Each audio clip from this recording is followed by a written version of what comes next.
Hello, everyone. We're here today with a friend and an individual who has a lot of information to share with us today about a specific supplement that came into my purview and something that I really wanted to share with everyone and give you a little more insight. Now, Mark Brown is with us. Mark is my representative for Orthomolecular Supplements, and Mark has got a great deal of information and insight about his products. And the thing I really like about Mark's products is there's a great deal of research referencing the efficacy of his products. I know the quality of his products as well, and that's always something that's very important in the supplement world, is to make sure that you're buying good quality. You can get cheap for cheap, and that's the way it works. That's not necessarily something that's going to be effective. But, in this case, I wanted to bring Mark on to talk about a supplement that his company has come up with that is effective relative to something that you see in the news all the time with a pharmaceutical that's used for the same purpose. So, Mark, welcome. I appreciate you coming on today. Thanks for having me. It's always great to see Absolutely. you, Dr. Doug, and I'm really honored you asked me to do this. Well, we're going to talk a little bit about the GLP-1 supplement that you guys have come up with that is totally natural, let's say, as opposed to what you guys hear about in the news about GLP-1, which is some of the new pharmaceuticals that they've come out with. So, Mark, I know there are some terms here that we have to clarify for folks so they're going to understand the conversation. So, one of those is a peptide. Can you give folks an idea of what a peptide is and really how these peptides, and I know there are multiple different types that maybe you want to touch on, affect hunger and our ability to feel satiated? Yeah, the main ones we'll talk about today are GLP-1 or glucagon oligopeptide 1, PYY, and CCK. These are all peptides, and for people who don't know peptides, it's just a sequence of amino acids that are displayed or produced when you eat certain foods. And certain foods send stronger signals of these peptides, and then other foods, maybe like your fast foods and such, don't send such strong signals to produce these satiety hormones. And satiety would probably be the key word when we're talking about GLP-1, PYY, and CCK. A lot of people, obviously, like you mentioned, are familiar with GLP-1. That is that satiety hormone in our gut that makes us feel very satiated and full. You can get this naturally from eating high fiber foods. High protein foods tend to increase satiation or GLP-1 the most. And then PYY and CCK are more specific to the connection between your stomach and your brain. This is a signal that when you start to have an increase in GLP-1, PYY, and CCK will be signaled, and it'll tell your brain, hey, things are good down here. We're full. You can stop picking up the fork. Maybe take a break. And the problem, I think, also is that in our society and our culture today, people are so rushed and they eat so fast that we don't have an opportunity for those signaling hormones to reach the brain and tell it to shut down. It's time to stop eating. And we just kind of continue to fill. And I always tell my patients, I want you to feel satisfied. I don't want you to feel stuffed. Big, Yeah, big difference. So that's a good point. yeah, and there are hormones that control this satiation that we hear about sometimes. There's one called leptin, which tells us, it's time to stop eating, so to speak, and one called ghrelin, which is the one that makes us want to eat. And Yeah. these peptides are involved in that process, I know. So the signaling molecules get to the brain and say, that's enough, stop eating. But unfortunately, today, and I know that blood sugar levels and other things play into this equation as well, but now we're seeing the onslaught, really, of this new class of drugs, which, initially were on the market for weight loss. But now I see them being used for diabetes. And I even saw one advertisement, or maybe it was a research study I read, relative to the use of these GLP-1 drugs for Alzheimer's, Oh, which of course we know is now considered diabetes 3, or the third form of diabetes, so to speak. So you know, I know that this is becoming very common for a lot of folks, and pervasive really in our pharmaceutical society. But you guys have come up with something that kind of does the same thing without some of the side effects. And I'm going to go into some of those in a minute, the listed side effects at least. But can you tell us a little bit about your product, which I think is called, the term for it is CaloCurb? Is that what you guys are? CaloCurb is the name of the product. And interestingly enough, the story behind the product is probably what is most attractive about this. If you ever have time to look up CaloCurb, it was developed by the New Zealand government. It was an investment of about $30 million in their role to combat obesity. And the research behind it is fascinating. They took the time to understand what these peptides are, how they react in our gastrointestinal tract. Went so far as much to do certain testing like endoscopies and colonoscopies to find these specific receptors, which we may get to, how they respond to certain nutraceuticals and raw materials. And they went through a painstaking process of testing over 1,000 different raw materials until they landed on one, which is this bitter hops flour that stimulated the largest increase in things like GLP-1, PYY, and CCK. And yeah, it's interesting how they they came about this, and even the lineage behind it of understanding when you look at what the raw material is. It's a bitter hops flour called amerisate.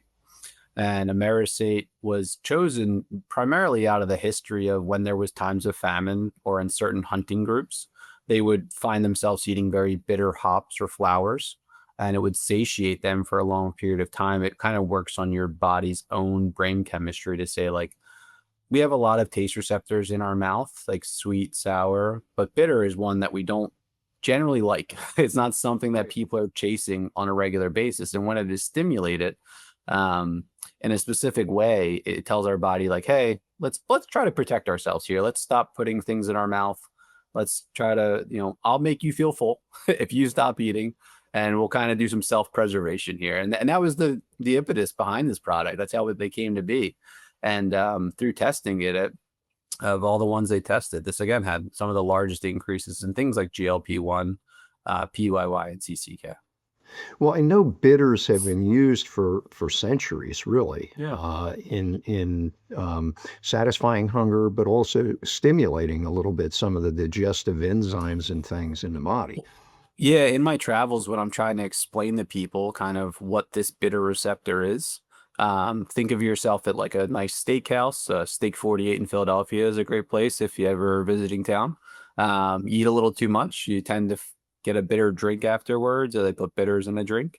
It's meant to help stimulate some of that motility in your gastrointestinal tract, so you can excrete waste and make room for more food. But it's bowel stimulation is what we're looking for, and through that you do get the production of these hormones. You're like, I'm full. That's it. I've had my pleasure. I'm done. That's enough. Yeah, yeah.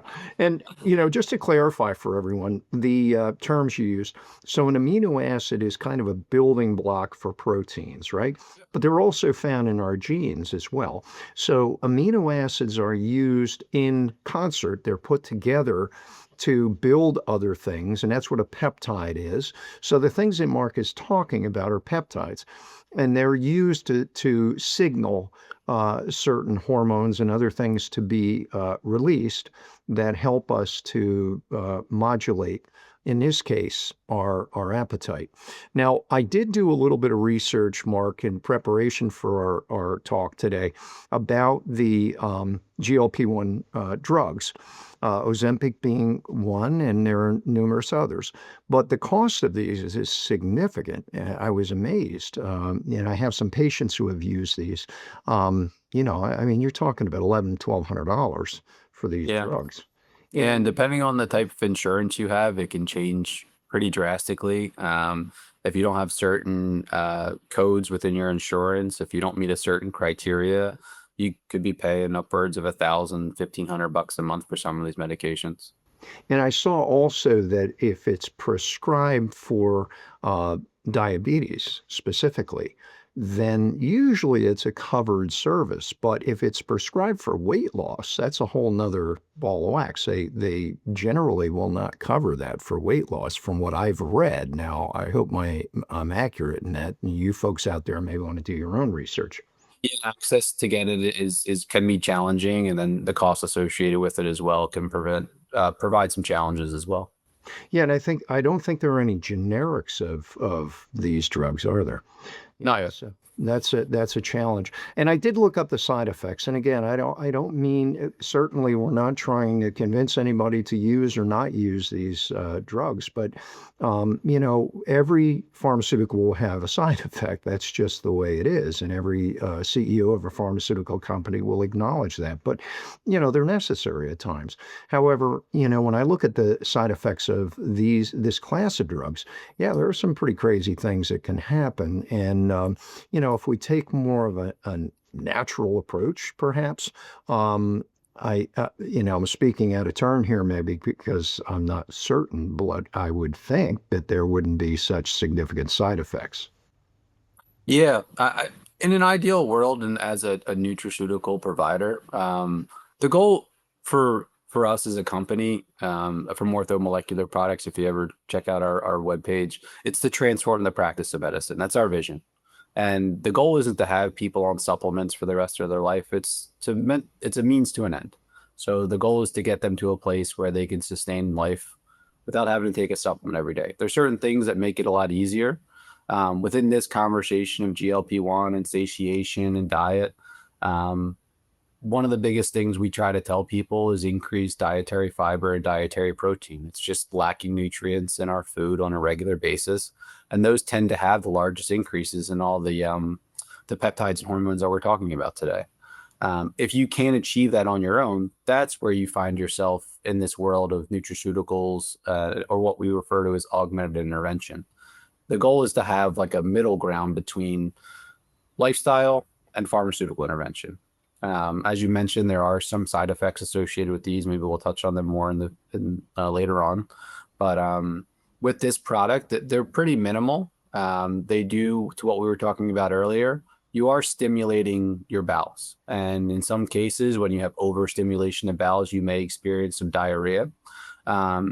And we can talk about it later. There is a bit of a titration period on how this product should be recommended for a patient. And it's meant to slowly introduce the raw material to your small intestine and bowels, so that you can develop a little bit of a tolerance. Yeah. Yeah, a tolerance to it. Process. Yeah. Yep. And get used to it. And then by day 4 or 5 at most, people have regulated and they're not experiencing any diarrhea anymore. Yeah, and it's oftentimes like that when we use nutraceuticals. There's a titration period, as you say, where you have to kind of build up a little bit at a time to allow Yeah. the system to become normalized with it. And I know you mentioned that you guys have done a great deal. Well, there's been a great deal of research done on this product, so we know the efficacy, and I think you had some statistics about weight loss and some other stats relative to the CaloCurb, particularly from the research that's been done. Can you elaborate on that a little bit? Yeah, so some of the key points that I like to illustrate to people, because the question is always, how does this compare to a pharmaceutical GLP-1? We get that all the time. And the short answer is, it's not the same. Right. The chemical reaction you're going to get from a GLP-1 is going to be significantly different depending on dosing, what choice of medication you use, whether it's trizepatide or tirzepatide. The new one is retatraside, and then you have semaglutide. Like, there's an endless amount of these that exist. They all work similar, but in different ways, and they have different responses depending on the dose. The nice part about CaloCurb to me is that it's consistent. It does have an increase in the key hormones that we mentioned earlier, or peptides. And the goal of it is to help work with your diet. Again, this isn't meant to take place of you eating all day. It's meant to help get you to a point where you can calorie restrict a little bit, which will aid in the weight loss, but not completely replace all the food that you're eating in the day, because protein, fiber, carbs are all still fats or a key piece of what you need to be doing. Like, you can't just stop eating. Absolutely. So some interesting statistics on this to draw, if you do want to draw a parallel of like the amount of GLP-1 activation you would get in this product, you'll typically see about a 600% increase over baseline in GLP-1. And that can last you up to 6 hours, which is pretty interesting. When you look at some of these pharmaceutical interventions through GLP-1s, you can see a 700 to 1,000% increase, and that can last up to 12 hours. Again, dose specific will really dictate how long that response is. The thing that I like the most and can help draw the closest comparison is when you're on, for example, like Wegovy, you may see, and this is at the lower dose, you may see a calorie restriction or reduction up to 24 to 25%. With CaloCurb, you can rely on an 18% reduction over the course of a month in calories. The reason I like that, if you look up more, I don't want to say holistic, but natural ways of losing weight, or what is recommended when losing weight, you generally want to be between a pound to a pound and a half per week, unless you are a little bit on the heavier side and you have more to lose. But for your body to sustain weight loss over a period of time, you can't have these huge swings of 5-10 pounds in a week. It's just not sustainable. So to see something that reduces calories by 18%, which can lead to like 300 to 400 calories a day, depending on your diet, it's sustainable, and it can help you achieve your goals in a much more efficient and probably more effective way long-term, which is, I think, important to mention.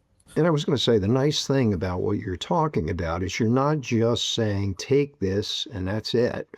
You're talking about lifestyle modification, changing the things you do, which I think is part and parcel of what we're about, in the holistic and the functional nutrition, functional medicine world.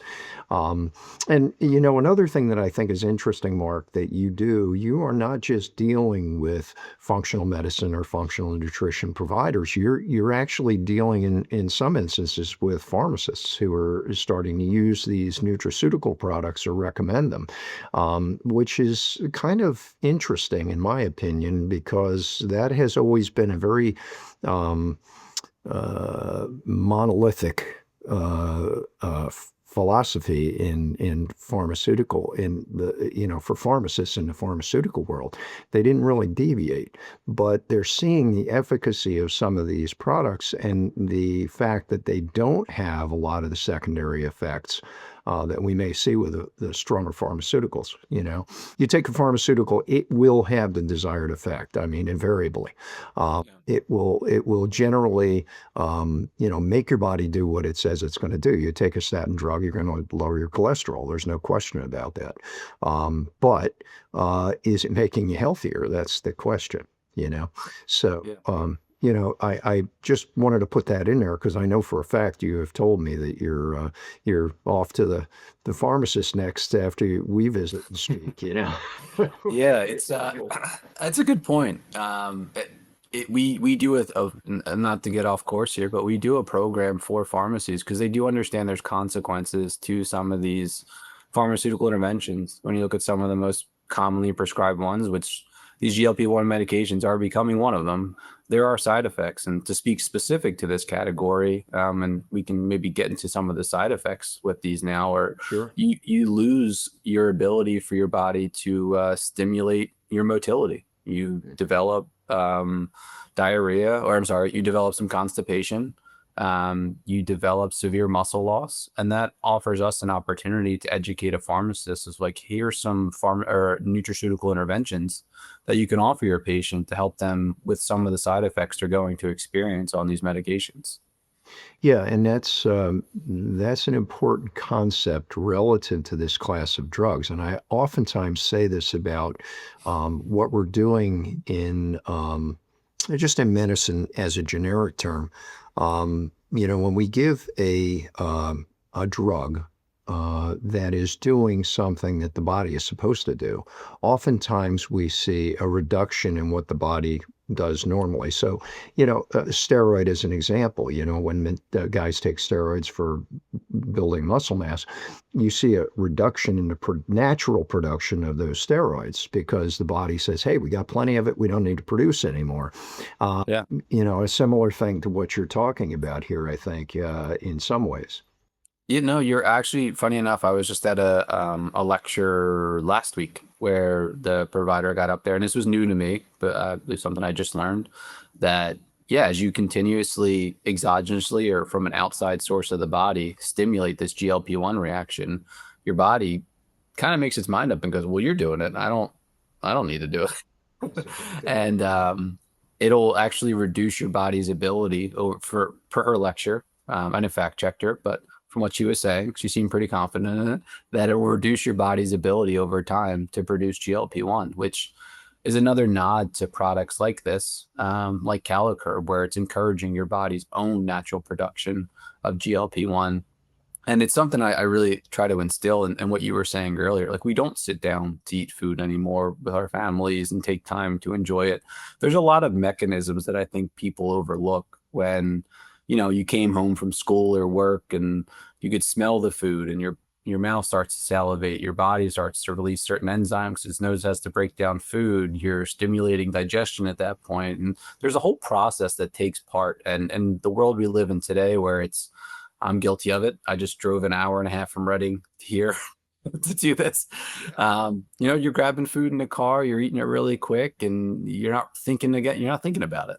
Sure. So that those same things that we've grown as humans to do are quickly changing in a very rapid way that they've never had before.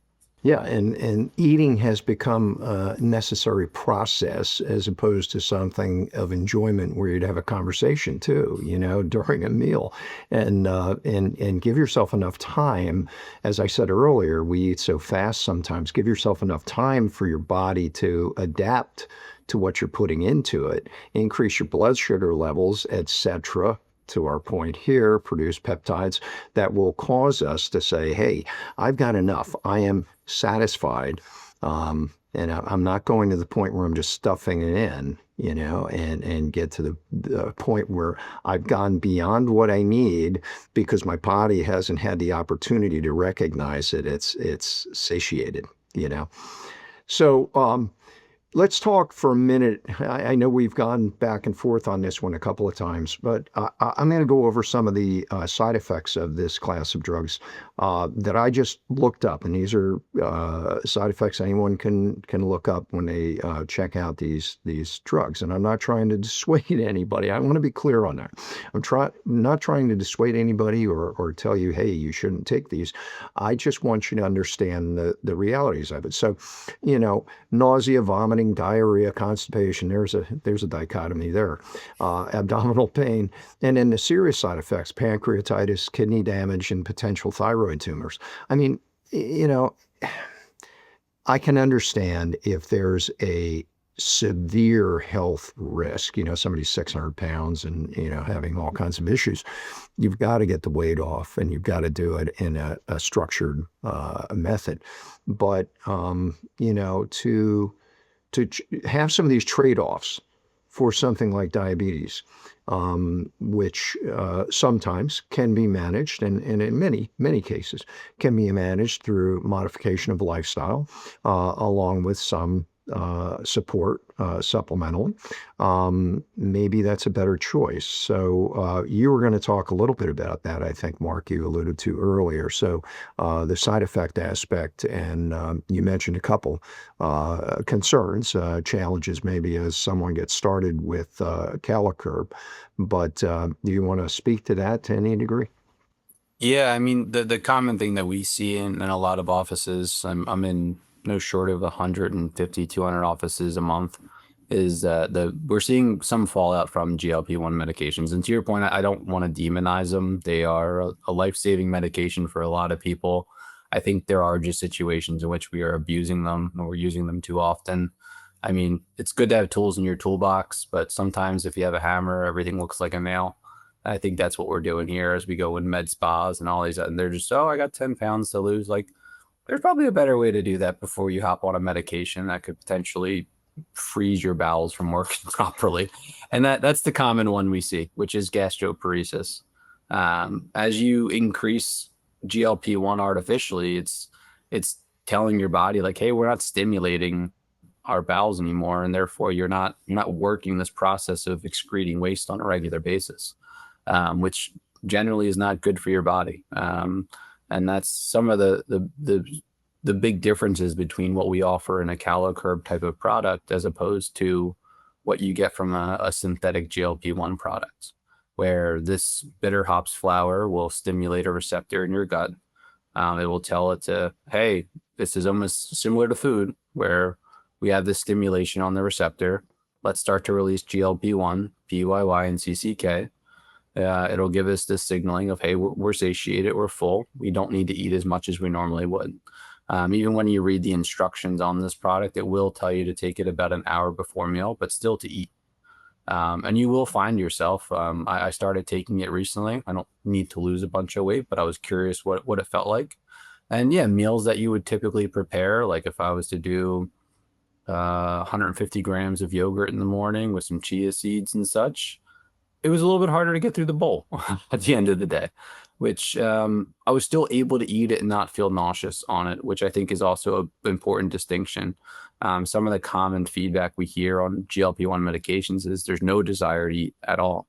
And that's, again, not sustainable for a long period of time. The other big concern with a lot of these GLP-1 medications is rapid muscle loss. So if you aren't actively exercising or, again, feeding your muscles protein and other nutrients, they will start to atrophy and decay. And you find a lot of people having severe muscle loss. And sometimes it exposes itself like the droopy face. You see a lot of that in the news. These are people that are losing excessive amount of weights without sustaining it. And there are ways to combat it nutraceutically from a nutraceutical perspective, but ultimately you should still be exercising and working out and doing load-bearing exercises while you're on these medications as well. Yeah. And that includes your face, by the way. You have to exercise your face. A lot of this. That's right. A lot of smiling. So, yeah. And again, to emphasize, our job here at the Center for Nutrition and Wellness is to bring you information to educate you. We're not trying to dissuade you or persuade you. We're just trying to give you information. And, Mark has brought us a great deal of information today about this new nutraceutical form of, I'm going to call it, quote unquote, GLP-1, called CaloCurb. And, it's something that, and another thing I just want to mention relative to Mark's comments, Mark said he tried this because he wanted to see what it was like.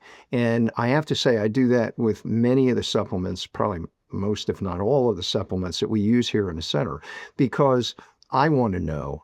And I want to know the efficacy. I want to see it personally. And I want to study the research a little bit and make sure that what we're bringing in is absolutely the best that we can. And individuals like Mark who have an expertise in the field, I spend time with to kind of pick their brain a little bit about what the company has found, what the research shows. So these are all important things for us to remember. Again, as we use supplementation, I mean, that's not the only thing. Obviously, lifestyle is critical. We've got to make changes in what we do. And we're seeing a lot of that right now. Folks are getting on board and realizing that, this high carb, high fat diet that we've had for so long, high sodium diet, people who eat out all the time are getting a lot of all of those three macronutrients and micronutrients that are not really nutrients sometimes. We need to get the proper ones in, proper amounts, proper quantities, and we need to be able to assimilate and absorb those so that they're doing the desired job. So, Mark, do you have anything else you'd like to say to our gang out there, and anything else on this specifically or anything else? Yeah, I just would love to echo what you were saying. I mean, all this information is publicly available. The goal of us as a company at Orthomolecular Products is what Dr. Doug had said, Dr. Pfeiffer, that we're here to provide you information. Ultimately, you need to make the decision whether you want to do something or not. as a company, we only work with licensed medical professionals because they're taking the time to do their due diligence and make sure that this is they're professionals. They understand these products, they understand how it works in the body, and they can help you make the choices that are best for you. But that's an important piece. If anybody's ever pushing a product on you, maybe take a second look at it. I know there's a lot of marketing out there today of you need to take this if you're not doing this. And if I see one more commercial for colostrum or Shilajit, I'm gonna lose my mind. But just make good decisions when you're picking dietary supplements. Try to find a professional brand. It doesn't always have to be Ortho. There's several out there that are good companies. Just do your homework, speak with people like Dr. Pfeiffer, and yeah, do your best to make a good decision. Well, thank you, Mark. That's helpful for everyone. And Mark has provided us with some information about this specific supplement that we're going to share with this video and allow you to do a little bit of research on your own. If you need to, you can go on Mark's website there at Orthomolecular, and it's we're going to put it up, Mark, but it's Orthomolecularproducts.com. There you go. So you can get more information there about the products. If you have any further questions or interest, you can certainly contact us here at the Center for Nutrition and Wellness. And Mark, listen, I want to thank you. I know you're a busy guy. You've been running all over the place because you're now a district director. What's the title now? I know that. Yeah, the district manager of the Empire region. It's been fun. It's been I've been in the industry for close to 10 years now, and it's fun to start to educate the next crop of consultants in our space. Sounds like a Star Wars thing, the Empire. I get that a lot. I was you do. You gotta get the Darth Vader suit out. Yeah, start carrying around a lightsaber or something. Yeah, there you go. Well, listen, Mark, you have a great day. I enjoyed the time. Thank you for your expertise and your information. And listen, you guys, we're going to be bringing you more information like what we did today from Mark. I hope it helps. I hope it sparks some research, some thoughts, and really a change perhaps, or a pivot. And some of the things that we're led to believe, as Mark said, you know, we've got pharmaceutical commercials on TV every 2 minutes, it seems, and we're being deluged with information, some of which is a little challenging because we get some of the information about side effects, but you really have to do your own research and your own due diligence, as Mark said, to really evaluate for yourself what's best for you. Always remember, it's your body and you have to make the choices that are best. You have to oftentimes be your own advocate. So until next time, you guys have a great day. Enjoy. Get online and check out my last article on gratitude. It's a real important one for this month, and you can get that at our website. All right, take care. Thanks, Mark. Safe travels. Have a great weekend. Thank you, Dr. Pfeiffer. Thank you.